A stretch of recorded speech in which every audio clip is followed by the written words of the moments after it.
My son jetted off to the coast with his wife and mother-in-law, leaving me stuck on the farm to work the garden.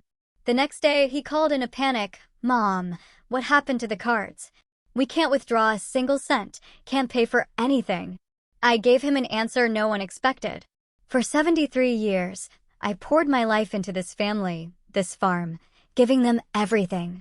But one morning, as they packed their bags for a lavish vacation, my son delivered a line that shattered my world. "Mom, you stay at the farm. Someone has to look after the garden." Little did they know, their betrayal was about to unleash a storm they could never have prepared for. You know, for decades, this farm, this family, they were my entire world. I dedicated 73 years, every single ounce of my being, to keeping this place running, to raising my son, to supporting his family. And this? This was their repayment. David, my son, stood there that morning with that same fake smile his wife, Amber, had perfected. Amber, in her fancy new red dress, stared at me like I was just a hired hand. And her mother, Catherine, barely glanced up from her expensive phone, acting like I was invisible. "It's only for a wedding, Mrs. Margaret," Catherine mumbled, without even looking at me. "Just a week. You understand. A week."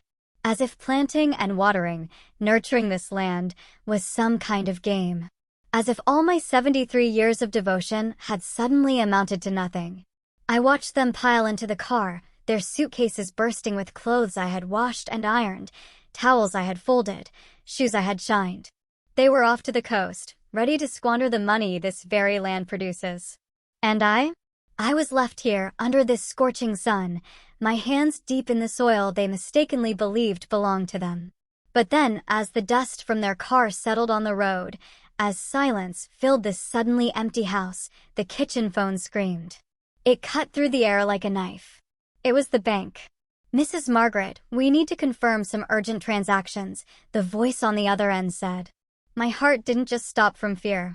It stopped from something deeper, a chilling suspicion that had been festering inside me like a stubborn weed. "What kind of transactions?" I asked, though a terrible dread already told me I wouldn't like the answer. "Your son, David, attempted to make a transfer of $50,000 this morning. And there are also attempts to change the ownership on several accounts. Since you are the primary account holder, we need your authorization, $50,000. That was the money we'd saved from selling the cattle last month. That was the money meant for fixing the leaking roof, for buying the medicine I desperately needed, for ensuring this farm, our farm, continued to produce." "I don't authorize anything," I heard myself say, in a voice I barely recognized. It was cold. Steel. Block everything. Right now. I hung up.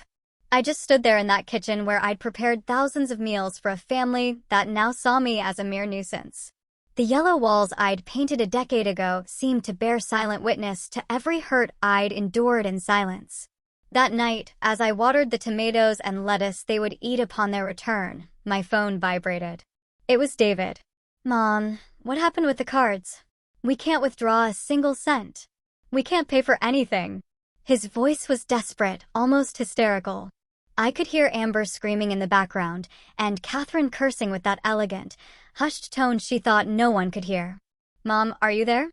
Answer me." I took a deep, slow breath.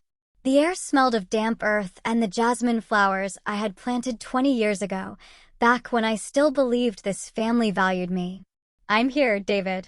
"Mom, be calm. We're stranded in this hotel. We can't even pay the bill." "What did you do?" "What did I do?" As if protecting my own money was a crime. As if I didn't have the right to decide what was rightfully mine. "I did what I had to do, son." "But Mom, it's an emergency. We need the money."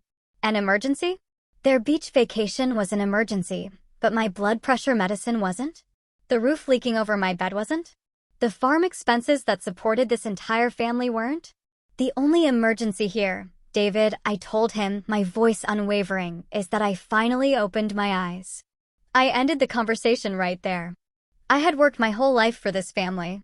I had sacrificed my dreams, my youth, my health. And now I discovered they were planning to take even the last thing I had left. But there was something they didn't know.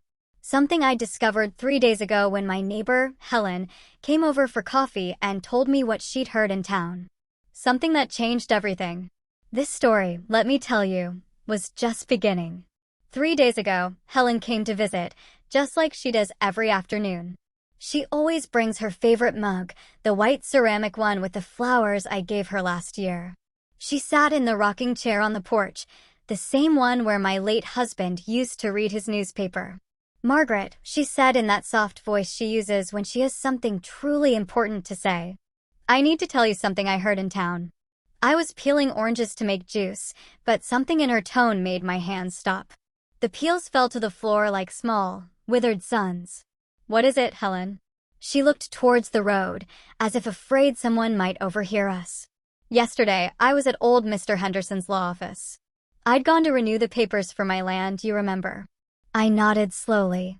And while I was waiting, I overheard Amber talking on the phone. My heart started to beat faster. Amber at the lawyer's office? That couldn't be a coincidence. She was talking to someone about selling the farm, Margaret. She said they already had a buyer, that they just needed to convince you to sign some papers, that they were going to tell you it was for renewing the insurance. The oranges rolled across the floor. My hands trembled like leaves in a storm. "Are you sure about what you heard?" "As sure as my name is Helen Marie. And there's more." She also mentioned something about changing the bank accounts to David's name. She said it was more convenient for a woman your age. And then, Margaret, I heard something that chilled my blood. She said that after the sale, they were going to take you to a nursing home in the city, that they had already set aside the money to pay for it. A nursing home. As if I were a piece of old furniture that was no longer useful. As if these 73 years of life were worth nothing. I couldn't sleep that night. I lay awake, staring at the ceiling that still leaks when it rains, thinking about every strange conversation from the past few months. The times Amber and Catherine would fall silent when I entered the living room. The whispered phone calls, the papers they would quickly put away when I came near. I remembered when Amber came over 6 months ago with that green folder, insisting I sign some insurance documents. I had signed without reading, trusting them like a fool. What was really in those papers? Everything made sense now. David's insistence that I go to the bank to update my information. The constant pressure for me to give them power over my accounts in case something happened to me. Catherine's frequent visits, when before she barely spoke to me, but now came with store-bought cakes and those sickly sweet, fake smiles. I got up before dawn and walked all over the farm. I touched every tree I had planted. The avocado trees from when David was 10, the mango trees that grew up with him, the garden where I taught my granddaughter to recognize plants before Amber decided it was too dangerous to bring her here. This land has my footprints on every meter. My sweat watered every furrow. My tears fed every seed. And they wanted to take it from me like taking a toy from a child. The next day, very early, I walked to Helen's house. Her chickens were clucking in the yard, and the smell of burning wood came from her chimney. I needed to think. I needed a place where I felt safe. Her small kitchen always smells of cinnamon and freshly brewed coffee. "Helen," I said, my voice barely a whisper, "I think I have to do something before it's too late." She poured me coffee in that flowered mug and sat across from me. Her eyes, the color of old honey, looked at me with an understanding that only years of true friendship can give. "What do you need, Margaret?" "I need to go to the bank today and to the lawyer, too. But first, I need you to help me review all the papers I've signed lately." We went back to my house and sat at the dining room table. I took out all the folders, all the documents I had saved without fully understanding them. Helen has better eyesight than me, and she knows how to read the fine print. "Margaret," she said after an hour of reviewing, her voice trembling, "these papers you signed last month, they give David the power to sell properties in your name." My world swayed. I had signed my own death sentence without knowing it. "And this other one," she continued, "this one gives him full access to all your bank accounts, Margaret. With these papers, they can do whatever they want with you." I cried. For the first time in years, I cried like a child. I cried for my naivety, for my blind trust, for having raised a son capable of betraying me like this. But the tears dried up quickly. In their place came something I hadn't felt in a long time. Rage. A clean, clear rage that filled me with an energy I thought I had lost. We went to the bank together. There, they explained everything David had tried to do over the last 2 months: loan applications using the farm as collateral, attempts to change the authorized signatures, requests for copies of all my bank statements. Mrs. Margaret, the manager, a young woman with a concerned voice, told me, luckily, you had given us specific instructions years ago not to authorize anything without your physical presence. Your son seemed very upset when we told him we needed to speak with you first. He even brought a lawyer last week, insisting he had a legal right. Very upset. Of course, he was upset. His plans to rob me were failing because of a detail he had forgotten. Years ago, when my husband died, I had been cautious. I had put those restrictions in place in case one day I lost my memory. What can I do to protect myself completely? I asked. Cancel all the powers of attorney you have granted. Change all your passwords. Establish new restrictions. And if you want my advice, Mrs. Margaret, do it today. Then we went to the lawyer, Mr. Davies, an older man, the kind who inspires confidence the moment you see him. His office is full of books and smells of old wood and wisdom. Mrs. Margaret, what you're telling me is very serious, but it has a solution. These documents you signed can be revoked. You were under emotional distress. You didn't have independent legal representation. He explained my rights. He showed me how to protect my assets, how to make sure no one could take what was rightfully mine. I signed new documents. I changed all the authorizations. I put legal locks in place that neither David, nor his wife, nor his mother-in-law could break. And if they try to force me to sign something? I asked. These documents protect you, Mrs. Margaret. No one can force you to do anything with your property. And if anyone tries, that's called coercion, and it's a crime. Besides, I have notified the bank and the notary's office. Any document they try to submit with your signature will be verified directly with you. I returned home that afternoon feeling different, as if I had woken up from a long, confusing dream. The farm looked the same green mountains in the background, the same infinite sky, the same trees I had planted with my own hands decades ago.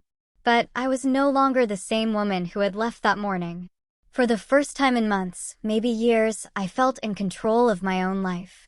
That night, when David called to tell me about the trip, I already knew exactly what I was going to do. I let them leave. I let them believe they had won.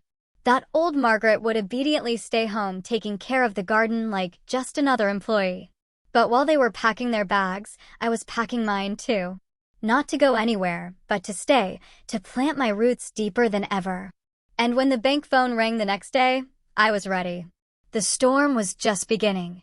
But for the first time in a long time, I had the umbrella. David's call woke me up on the second day. His voice sounded different, higher-pitched, with that tone he used as a child when he knew he'd done something wrong. Mom, there's a problem. The cards aren't working. None of them. I sat up in bed slowly, feeling the morning sun stream through the window overlooking the yard. The chickens were already clucking, asking for their food. Life was going on as normal here, while theirs was falling apart 200 miles away. What kind of problem, David? We can't pay for anything. Not the hotel, not the food, not the gas.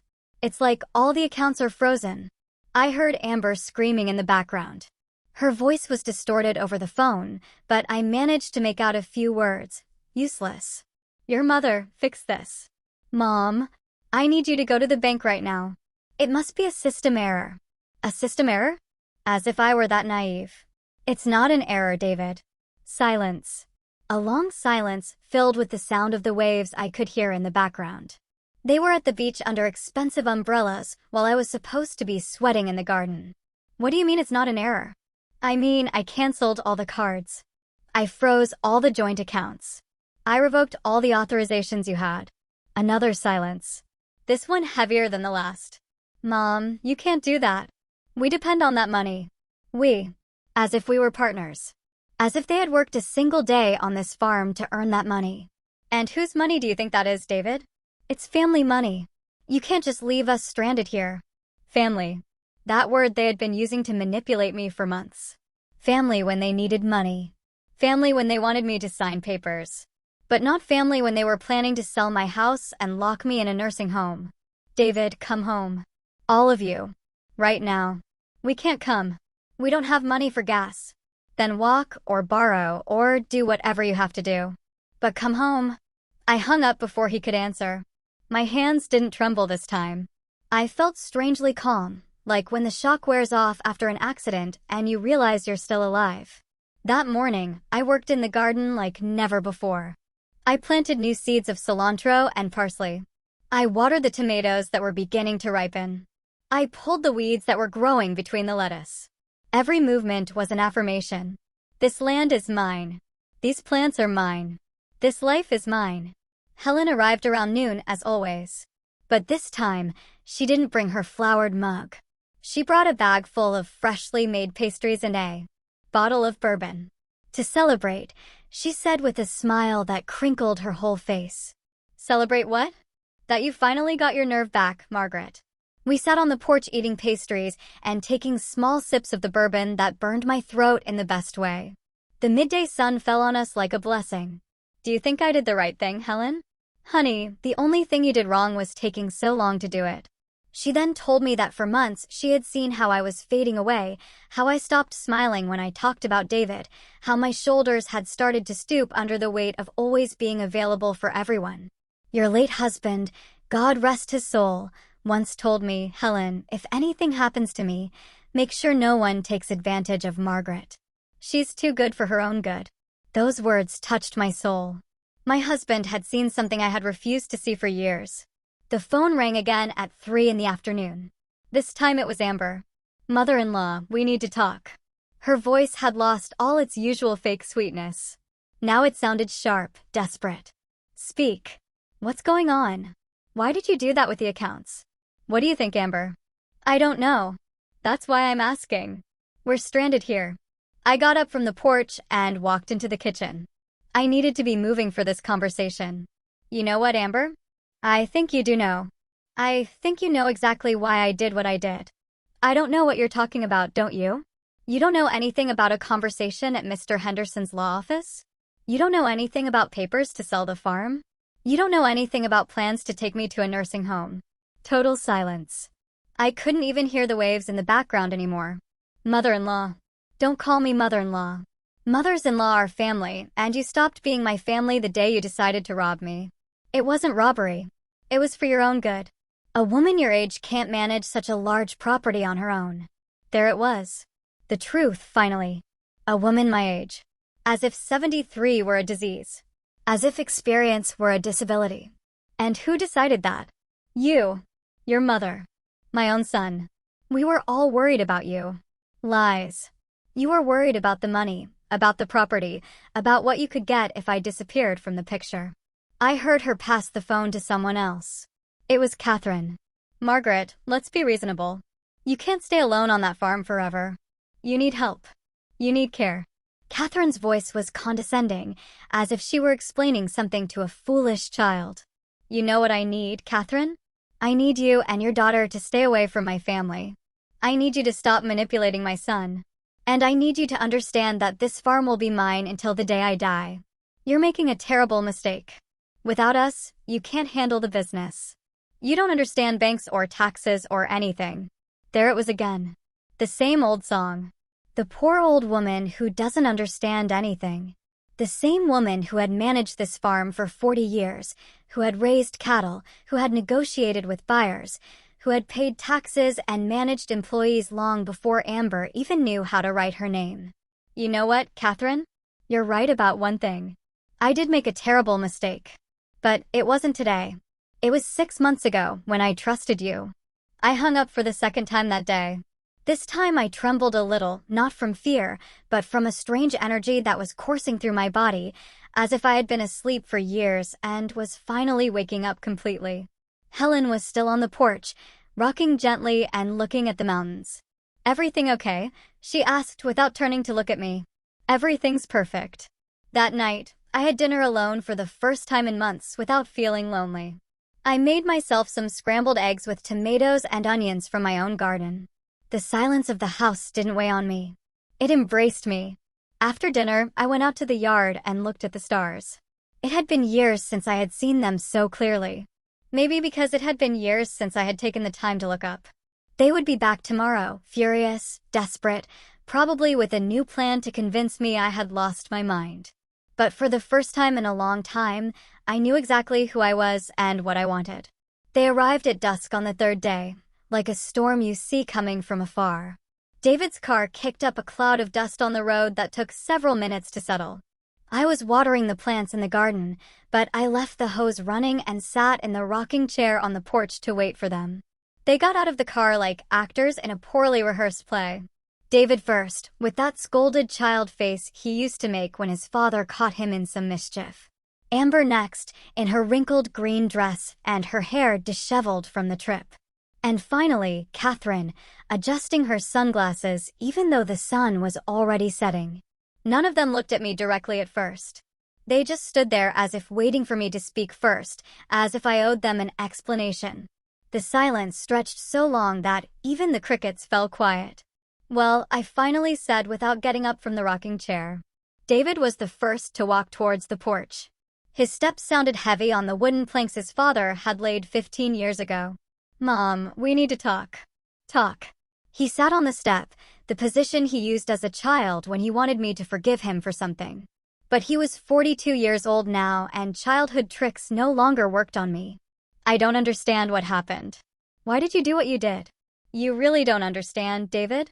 Amber approached then, with those high heels that had no place on a farm and made her walk like a duck. "Mother-in-law, I think there was a misunderstanding. We never meant to hurt you." I looked at her directly for the first time. Her eyes were swollen. She had probably cried during the trip, but they weren't tears of remorse. They were tears of frustration for having lost. "A misunderstanding? Is that what you call planning to sell my house behind my back? We just wanted what was best for you." Catherine had stayed by the car as if ready to flee at any moment, but her voice carried clearly to the porch. "Margaret, a woman your age shouldn't be alone in such an isolated place. It's dangerous." I got up from the rocking chair for the first time since they arrived. My legs felt solid, firm, as if they had regained a strength I had forgotten I had. "Dangerous. You know what's dangerous, Catherine? Trusting family who plan to rob you. Signing papers without reading because you think your own son would never harm you." David stood up too. In his eyes, I saw something I had never seen before, fear. Fear that his plan had completely failed. "Mom, the papers you signed were just to protect you, so that if something happened to you, we could help you." "Protect me by calling me crazy? By telling people in town I'm losing my memory?" The color drained from his face. He didn't know that I had heard that conversation last week when they thought I was napping. Yes, you did. You told Mr. Henderson that I was starting to show signs of dementia, that sometimes I didn't remember things, that it was necessary for you to have legal control over my decisions." Amber took a step back. Her heels sank into the soft garden soil. "David, maybe we should go. She's upset." "I'm not leaving. She's my mom, and I'm going to fix this." "Fix what exactly?" I asked. My voice came out louder than I expected, filling the space between us. "Fix this misunderstanding. Make you understand that everything we did was with you in mind." I stepped off the porch and walked until I was standing in front of him. David is tall. He always was. But at that moment, I felt taller than him. "You want me to understand?" "Fine. Then explain to me why you had a buyer for the farm. Explain why you had already set aside money for a nursing home. Explain why Amber was looking up prices for apartments in the city." Every word I said was like a blow. I saw them shrink. Search for excuses they no longer had. "Mom, we no more lies. I've heard enough lies." Catherine finally approached, walking with that fake elegance she uses when she wants to impress. "Margaret, be reasonable. You can't live alone forever. You need someone to take care of your affairs. Someone like you? People who plan to rob me and then throw me out like an old dog. No one was going to throw you out. The home we chose is very good. It has gardens and activities." There was the full confession. She wasn't even trying to deny it anymore. A home with gardens and activities. "And when did you ask me if I wanted gardens and activities?" David ran his hands through his hair, frustrated. "Because we knew you would say no. You're too stubborn to accept help." "Help? Is selling my house help? Is stealing my savings help? We weren't going to steal anything. The money was going to be used to take care of you. Lies. The money was going to be used for them to live comfortably while I rotted in a nursing home. Amber started crying again. Those manipulative tears she used whenever things didn't go her way. Mother-in-law, please. We're family. We can fix this. Family? You call this family? I walked to the garden and cut a white rose from the bush I planted when my granddaughter was born. I held it in my hands, feeling the soft thorns against my fingers. Do you know what real family is? Family is Helen, who warned me about your plans. Family is Mr. Davies, who helped me protect my rights without asking for anything in return. Family is this land that has sustained me for 40 years. But where's your blood? David shouted, desperate. Blood means nothing if the heart is rotten. Catherine stepped forward then, with that fake smile she reserved for special occasions. Margaret, let's be practical. You need us more than you think. Who's going to take care of you when you get sick? Who's going to manage the farm business? I will take care of myself, as I have for 73 years. And as for the farm business, I have some news for you. I went back to the porch and took from my purse the papers I had signed that morning with Mr. Davies. Yesterday, I signed a new will. Everything I have will go to a foundation that helps abused women. Not a single cent, not an inch of land will be for you. The silence that followed was different from all the others. It was a silence of defeat, of destroyed plans, of dreams of easy money evaporating like dew in the morning. David sat on the step again, but this time not like a child seeking forgiveness. He sat like a man who finally understood the consequences of his actions. Mom, you can't do that. I'm your only son. Being my only son gave you rights, David, but it also gave you obligations. And you chose to betray me instead of taking care of me. Amber had stopped crying. Now she was looking at me with a pure rage that finally showed her true face. You're crazy. Completely crazy. David, do something. What do you want me to do? I don't know, but you can't let her take everything from us. No one is taking anything from you, I said calmly. You are simply losing something that was never yours. The sun had set completely. The first stars were beginning to appear in the violet sky. It was time for them to leave. Go, I told them. This house is no longer your home. David looked at me as if he hadn't understood the words, as if it were impossible that his mother, the woman who had cleaned his scraped knees and prepared his favorite meals for 40 years, was telling him to leave. Mom, you can't be serious. I have never been more serious in my life. Amber approached then with the desperation of a cornered animal that made her look ugly despite all her makeup. Mother-in-law, think carefully. Without us, you have no one. What are you going to do when you get sick? When you need help? I'm going to do the same thing I've always done. Solve my problems on my own. But you're 73 years old. And you're 35, but you act like you're 5. Age is no excuse for being useless, Amber. Catherine had already gotten into the car, probably calculating that this battle was lost. But she shouted from the window, Margaret, this isn't over. We have legal rights. The papers you signed give us power. Those papers? I took the folder I had taken to the lawyer out of my purse. Are you referring to these papers that have already been nullified? Or these other ones where it's proven that you pressured me to sign without legal representation? Her face fell. Even from a distance, I could see how reality hit her like a hammer. That's impossible. Those documents are valid. They were valid until Mr. Davies proved there was emotional coercion. It turns out the law protects senior citizens from abusive children. Who would have thought? David stood up abruptly, so fast that the step planks creaked. We are not abusive. Everything we did was for your own good. For my own good, David? Look around. Look at this farm I built with my own hands. Look at this house where I raised you. Do you really think I don't know what's good for me? I walked to the garden where my roses were, the same ones I had planted when he was little, and he asked me why flowers had thorns. To protect themselves from those who want to hurt them, I had explained then. I never thought that one day he would be one of those threats. Look, David, do you see these roses? I planted them 20 years ago. I've cared for them, pruned them, protected them from pests. No one else knows how to care for them like I do. No one else knows how much water they need, when to fertilize them, how to protect them from the cold. I turned to him. holding the white rose I had cut. This farm is the same. I know how every foot of this land works. I know every tree, every animal, every problem that can arise. I've managed droughts, floods, pests, low prices, high prices. I've done it alone for years, especially after your father died. But Mom, no. Let me finish. In all these years, did you ever see me fail? Did a harvest ever get lost because of me? Were we ever unable to pay the bills? Did this family ever go hungry? He couldn't answer because the answer was no. I had never failed. I had never let anything bad happen to this family.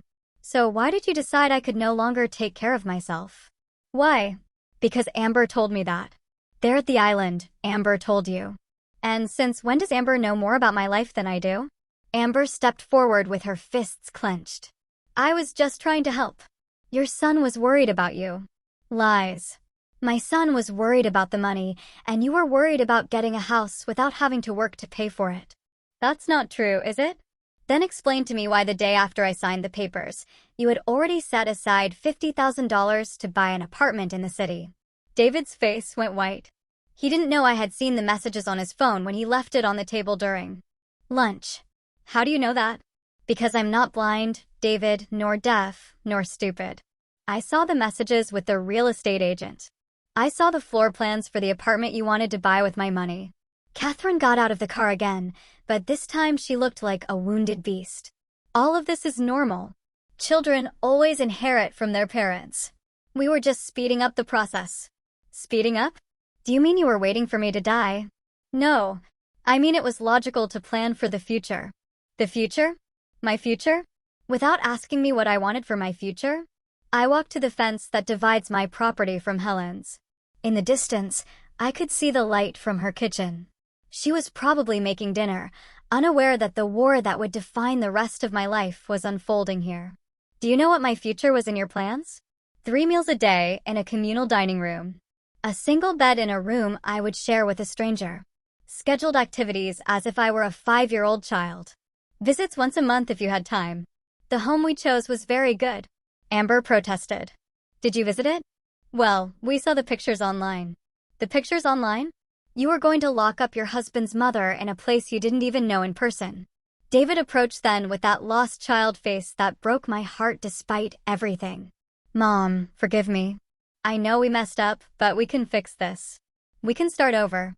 For a moment. Just a moment. I was tempted to forgive. To hug him like when he was little and had nightmares. To tell him everything was going to be okay. But then I remembered the conversation I had overheard 3 nights ago when they thought I was asleep. David telling Amber it won't be long now. When she's in the home, we can do whatever we want with the farm. Start over? As if nothing happened? Yes, exactly. We can forget all this. David, look me in the eyes. He did. In those eyes, I saw the boy he had been, but also the man he had become, a man capable of betraying his own mother for money. I can't forget. And even if I could, I don't want to. Why? Because what you did taught me something important. That family is not just blood. Family is respect. It is affection. It is protection. You took all 3 things from me. Amber started walking towards the car, dragging her feet on the ground. David, let's go. She's not going to change her mind. I'm not leaving. She's my mom. Your mom has already made her decision, and we can't stay here like beggars. David looked at me one last time. In his eyes was something I had never seen before, the understanding that he had lost something forever. Not just the inheritance, not just the money. He had lost his mother. Is there really no way to fix this? There was a way, David. It was called not betraying me. My voice softened. Mom, go. Please, before I say something I might regret. He stood there for what felt like hours, but was probably only minutes. Finally, he walked to the car with slow steps as if each step pained him. Before getting in, he turned one last time. I love you, Mom. I loved you too, David. Past tense. The car started, kicking up dust again. I watched the taillights recede down the road until they became red dots in the darkness. When they disappeared completely, I sat on the porch step. For the first time in days, everything was silent. And for the first time in years, that silence felt like peace. I sat on the porch step until the stars completely filled the sky. The night air smelled of jasmine and damp earth, a scent that had always calmed me. But that night had a different flavor. It tasted of freedom. Helen appeared on the path connecting our properties, walking slowly with a steaming mug in her hands. "Mind if I sit with you?" she asked, though she already knew the answer. "Not at all. In fact, I need the company." She settled on the step next to me and handed me the mug. Hot chocolate with cinnamon. Exactly what my soul needed at that moment. "I saw them leave," she said after a while. "Everything okay?" "Everything's perfect." We sat in silence, sharing the chocolate. Helen has that wisdom of knowing when to talk and when to simply be present. "You know what's the strangest thing?" I finally said. "I thought I would feel sad. I thought I would cry. That I would regret it. And you don't feel that way?" "No. I feel free. As if a weight I didn't know I was carrying has been lifted from my shoulders." Helen nodded slowly. "My grandmother used to say that sometimes you have to prune the sick branches so the tree can grow healthy." Oh, Helen. That night, I slept better than I had in months. I didn't wake up at 3 in the morning worrying if I had properly secured the bank accounts.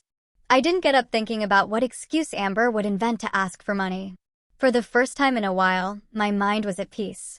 The next morning, as I was making coffee, the phone rang. For a moment, I thought it would be David apologizing or trying to manipulate me again, but it was Mr. Davies. "Mrs. Margaret, good morning. How are you feeling?"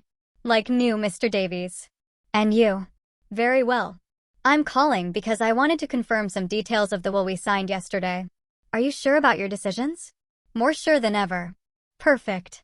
I also wanted to inform you that your son came to my office very early this morning. He wanted to know if there was any way to contest the changes you made." I wasn't surprised. David had always been persistent when he wanted something. "And what did you tell him?" I explained that the documents are perfectly legal and that you are in full possession of your mental faculties. I also suggested that if he wanted to reconcile with you, he should come and talk to you directly, not through lawyers. And what did he say? He left without a word. After hanging up, I decided it was time to start my new life in earnest. I couldn't stay lamenting the past. I had to build something new, something meaningful. I walked all over the farm, seeing it with different eyes. It was no longer just the property I had inherited from my husband. It was no longer just the place where I had raised my son.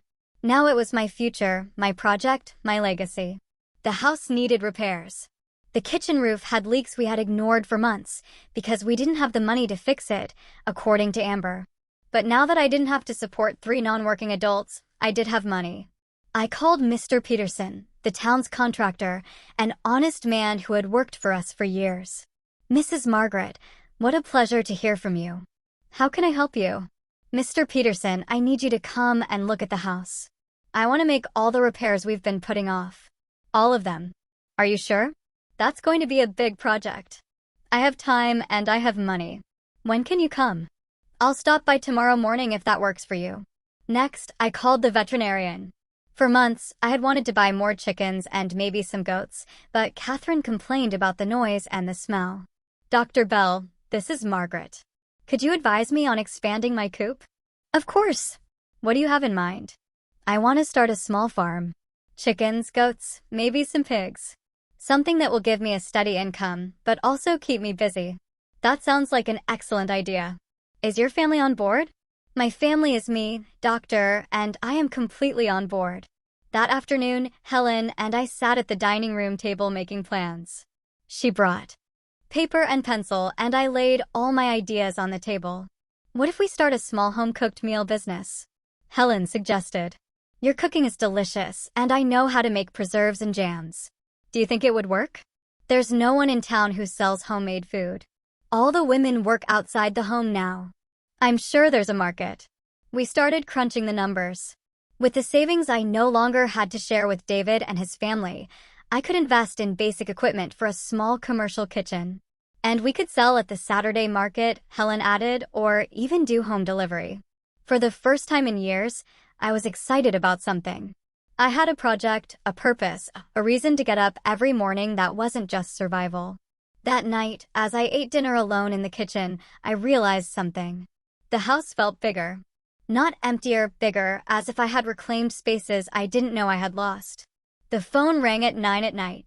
It was a number I didn't recognize. Margaret. The voice was of a young, shy woman. Yes, this is Margaret. Who is this, please? It's the wife of Jeremy, your neighbor, Mrs. Thompson's son. Jeremy, the young man who had studied business administration and now worked in the city. What can I do for you, honey? Mrs. Thompson told me you're thinking of starting a food business. I work in marketing, and I was wondering if you would need any help. What kind of help? Well, I could help you with social media, with label design, with promotion. I would love to be part of a project like that. And how much would you charge for that help? Nothing at first. If the business works out, we could talk about a small partnership. But first, I want to help you get off the ground. I hung up the phone with a huge smile. I didn't just have a project. I had a team. The next day, Mr. Peterson arrived early with his tape measure and notebook. We went over the whole house, from the roof to the foundations. Mrs. Margaret, this house is solid. It just needs some love and maintenance. How long would it take to make it like new? About 3 months, working every day. But it's going to look like a palace. Do it. While Mr. Peterson was taking measurements, I walked to the back of the property where I had always wanted to build a small workshop. My late husband had dreamed of having his carpentry shop there, but we never found the time or the money. Now I had both. I took out my phone and dialed the number of the construction company. Good morning. I need a quote for a new construction. What type of construction? A carpentry workshop. And next to it, a small commercial kitchen. When do you need it by? I'm in no hurry, but I want it to be perfect. For the first time in 73 years, I was building something just for me, without having to ask for permission, without having to justify expenses, without having to listen to complaints about the noise or the mess. It was my money, my land, my decision, and it felt glorious. 6 months passed before I heard from David again. 6 months in which my life changed completely, as if I had emerged from a chrysalis and could finally fly. The house turned out beautiful. Mr. Peterson hadn't exaggerated when he said it would look like a palace. New roofs, restored floors, walls painted a soft yellow that made the whole house feel full of sun. The commercial kitchen worked perfectly, and the carpentry workshop was exactly as my husband would have dreamed. Helen and I had turned our home-cooked meal project into a small empire. We sold pies on Tuesdays, pastries on Thursdays, and preserves every day. On weekends, the town market was filled with people who came specifically to buy our products. Mrs. Margaret, Mr. Henderson, the notary, would tell me every time he passed by our stall, "You've aged backwards 10 years." And it was true. I felt stronger, clearer, more alive than I had in a long time. I worked from 5 in the morning until 7 at night. But it was work that filled me with satisfaction instead of draining me. Jeremy's wife, whose name was Ashley, had been a blessing. She created a social media page that had thousands of followers. She named it Grandma Margaret's Kitchen. And although I protested because I wasn't anyone's grandmother, the name stuck. We had hired 3 young women from the town to help us. Young women who needed work and were quick learners. The house, which had been so quiet for years, was now filled with laughter and conversation from early in the morning. We had also started a small program to help women in difficult situations. Women who, like me, had been manipulated or mistreated by their families. We taught them skills, gave them temporary work, and helped them get legal advice. "It's as if this house had been waiting all this time for you to wake it up," Ashley told me one afternoon. She was right. The house had been sleeping, waiting for me to have the courage to live my own life. It was a Tuesday afternoon when David arrived. I was in the workshop sanding some boards to make a new shelf when I heard the car on the road. But this time, he didn't arrive with anger or desperation. He came alone, walking slowly like someone who comes to apologize. I saw him from the workshop window. He had lost weight. His clothes looked less cared for, and he had a several-day-old beard that made him look older. He stood in the yard looking at all the changes, as if he couldn't believe it was the same house. I came out of the workshop wiping my hands on my apron. I didn't run to him, but I didn't hide either. "Hi, Mom." "Hello, David." We stood there separated by a few feet that felt like miles. The house looks different. It's alive again. He nodded slowly, as if he understood the message behind my words. Can I sit down? It's your decision. He sat on the porch step, in the same place he had sat last time, but now he looked small, defeated. Mom, I came to apologize. I didn't answer. I had learned the power of silence. I know what we did was wrong. I know there's no excuse, but I wanted you to know that I've realized everything. Everything what? That you were right. That Amber manipulated me. That I lost the most important person in my life because of greed. And Amber, she left 3 months ago. She took everything she could and left with a man she met in the city. I didn't feel satisfaction hearing that. I didn't feel pity either. It was simply information. And Catherine is in a nursing home. Her own son committed her when she ran out of money. The irony was perfect, but I said nothing. Mom, I know I don't deserve forgiveness. I know it's probably too late, but I wanted you to know that I've learned. That by losing you, I realized what really matters in life. I sat in the rocking chair, but kept my distance. What do you want, David? Nothing. I'm not here to ask for anything. I'm just here to tell you that I love you, that I've always loved you, even if my actions said otherwise. And what have you been doing these months? Working. I work in construction now. It's hard, but it's honest. I sleep in a rented room, eat at cheap diners. I'm trying to understand how I became so stupid. For the first time in the conversation, his eyes filled with real tears. Not tears of manipulation, but of real remorse. I see the life you've built without us. And I realize that we were the ones holding you back. You didn't need us to take care of you. We were the ones who needed you. At that moment, Helen came out of the kitchen, wiping her hands on her apron. Margaret, everything okay? Everything's fine. Helen, I'd like you to meet David, my son. Helen looked at him with that look older women have when they're sizing up a man. A look that sees straight into the soul. A pleasure, David. I've heard a lot about you. David turned red. He knew exactly what kind of things Helen had heard. The pleasure is mine, ma'am. Are you staying for dinner? David looked at me, waiting for my answer. You can stay if you want, but not as family. As a guest. I understand. Helen left, but not before winking at me. She knew she was giving me space to decide what to do. Mom, do you think that someday we could try to be a family again? I don't know, David. Family isn't something you can break and glue back together like a vase.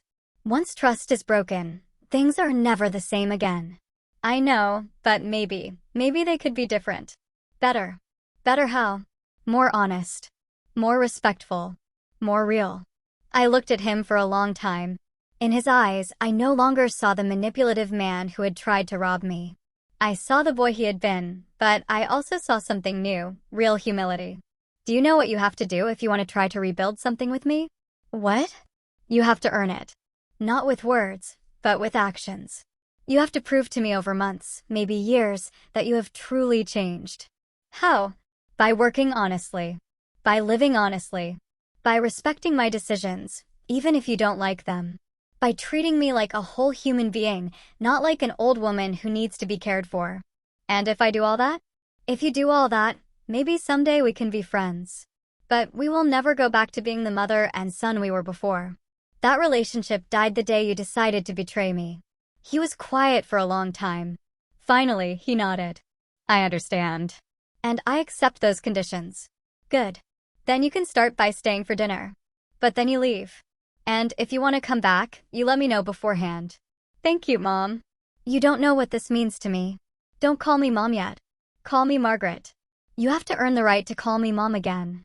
That night, the three of us had dinner in silence.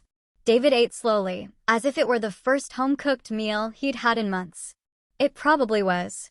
When he finished, he helped me wash the dishes without being asked. Helen had gone to her house, leaving us alone. The food was delicious, he told me. Thank you. Can I ask you something? Ask. Are you happy? The question took me by surprise. No one had asked me that in years. Yes, I said after thinking about it. For the first time in a long time, I am happy. He left that night without promising to return. Without asking for anything more. He just left. And for the first time in months, the goodbye didn't feel like a war. David came back 3 weeks later. This time he called before coming, as I had asked him to. "Margaret, can I visit you on Sunday? I wanted to help you with something if you need it."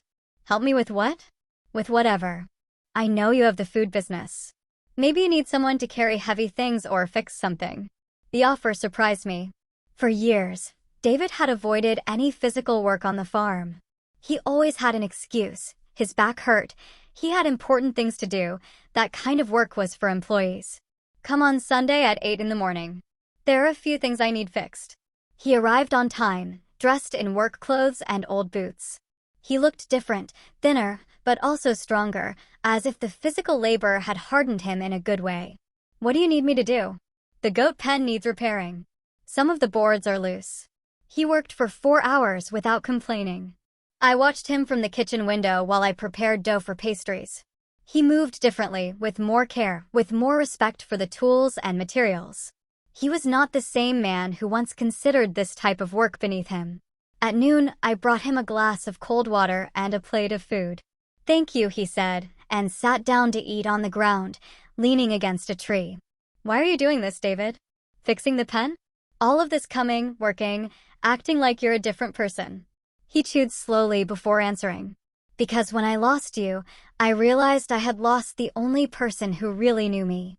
The only one who loved me unconditionally. I loved you unconditionally until you put conditions on it." "I know. And I also realized something else." "What?" "That I never really knew you. I thought you were just my mom, the woman who took care of me. But you're so much more than that." He looked around, seeing the thriving business, the improvements to the house, the new energy in everything. "You're a businesswoman. You're a leader. You're a woman who can build an incredible life from scratch." And I was so blind I didn't see it. His words reached me. But I didn't let myself get carried away by emotion. "And what do you want to do with that information?" "I want to get to know you for real.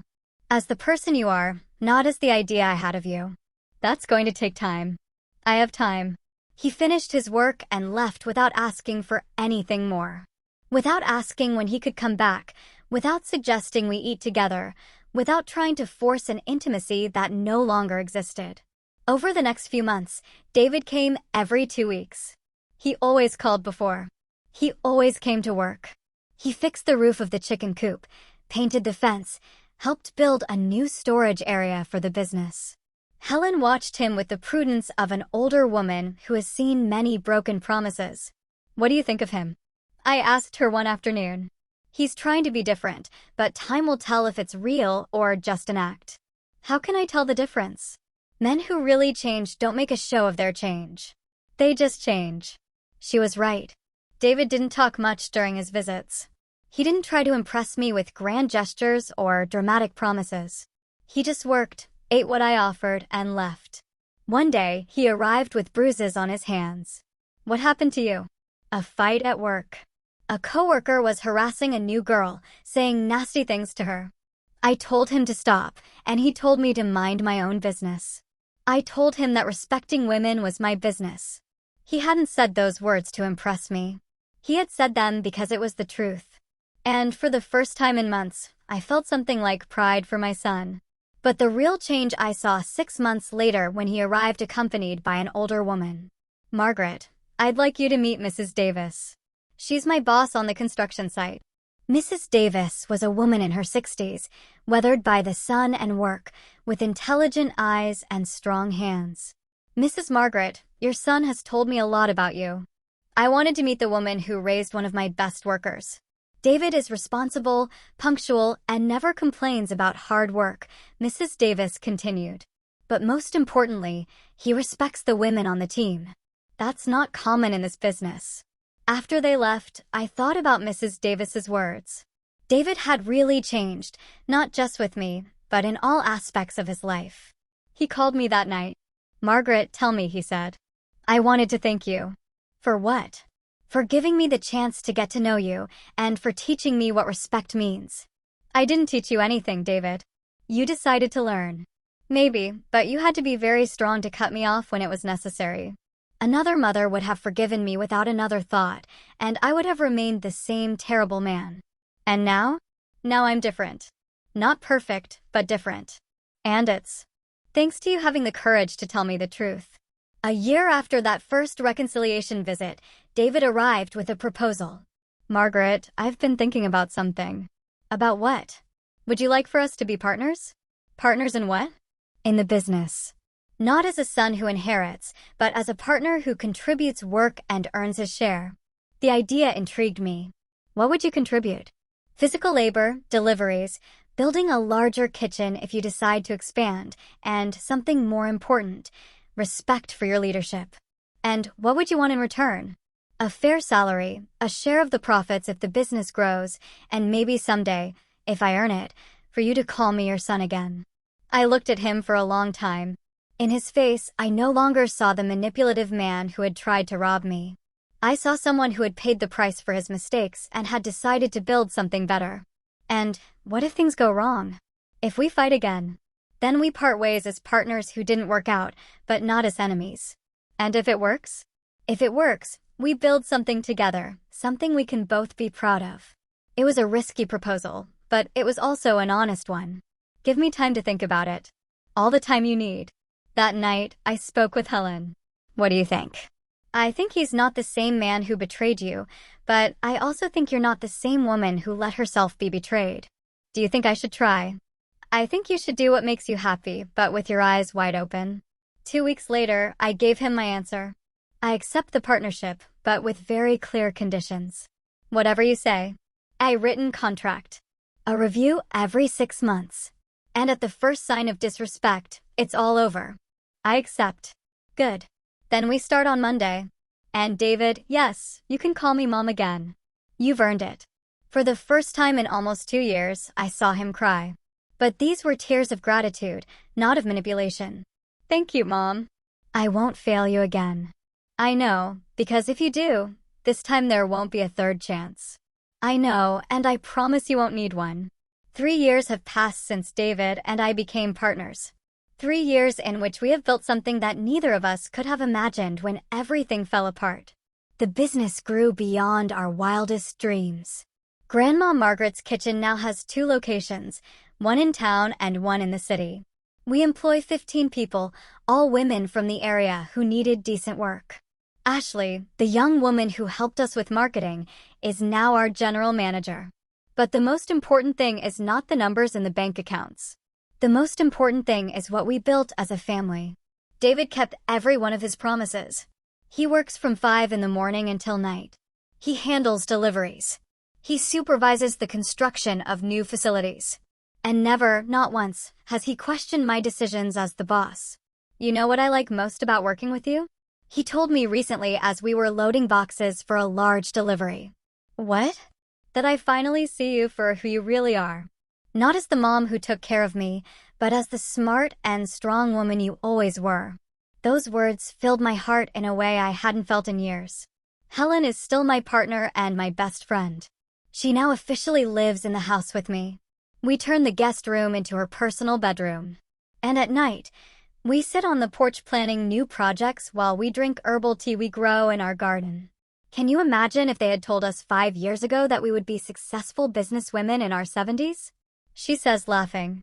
I would have told you that you were crazy. And you would have been wrong. The program to help abused women became a real foundation. We have a small shelter at the back of the property where women fleeing abusive situations can stay while they rebuild their lives. We teach them skills, help them with legal advice, and support them until they can stand on their own. Yesterday, a 25-year-old woman arrived with 2 small children. Her husband had threatened to take the children away if she left him. The same threat Amber had used on me, but with my own resources. Can I really stay here without paying anything? She asked me with eyes full of fear. Not only can you stay, but you're going to learn to do something you like that will give you financial independence, and when you're ready to leave, will help you find your own place. Why are you doing this for me? You don't know me. Because all women deserve the opportunity to live with dignity, and because someone taught me that sometimes you have to be very brave to save your own life. This morning, as I was preparing dough for Tuesday's pies, the phone rang. It was Mr. Davies. Mrs. Margaret, I'm calling to give you some news. Good or bad? Very good. Your foundation just received an anonymous donation of $50,000. I sat in the nearest chair. $50,000. The same amount David had tried to steal years ago. Do you know who made it? I can't tell you, but I have my suspicions. That afternoon, when David arrived from work, I confronted him. It was you who donated the money to the foundation. He turned red, just like when I caught him doing something he shouldn't as a child. How did you know?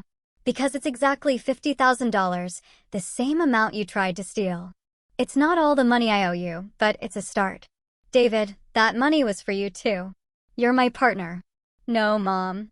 That money was my way of closing a circle, of turning something bad into something good. I got up and hugged him. A real, deep hug, full of the love that had been stored away for years of pain. I'm proud of you, and I'm proud to be your son. This afternoon, as the sun sets over the mountains that have seen my whole life, I sit in the rocking chair on the porch, reflecting on these last few years. The house is full of life again. I can hear laughter from the kitchen where the girls are finishing up cleaning after a day's work. I can hear voices from the shelter where the women we are helping are reading stories to their children. I can hear the sound of the goats and chickens in the pen that David repaired with his own hands. Helen comes out of the kitchen with 2 cups of hot chocolate, as she does every night. What are you thinking about? She asks. That my husband was right. About what?